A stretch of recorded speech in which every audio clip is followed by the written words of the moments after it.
Ojea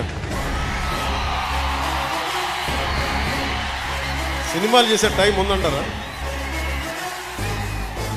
ఎలాగా మాట ఇచ్చాం కాబట్టి ముందు ఒక 3 నెలలు మీ కనీసం మీరు నన్ను తిట్టకూడదు, కనీసం ఒక్క రోడ్డు గుంతలు కూడా వేయలేదని తిట్టకూడదు కదా మీరు నన్ను.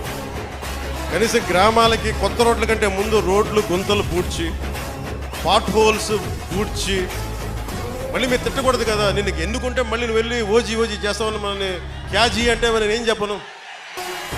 ఒక భయంతో మా నిర్మాతలు కూడా చెప్పాను, కొంచెం క్షమించాలి, మా రాష్ట్ర మా ఆంధ్ర రాజ్య ప్రజలకి మేము కొంత కనీసం సేవ చేసుకొని కుదిరినప్పుడల్లా ఒక 2 రోజులు 3 రోజులు మీకు షూటింగ్ చేస్తాను, ఎక్కడ పనికి అంతరాయం రాకుండా. ఓజీ చూద్దరు గారు బాగుంది.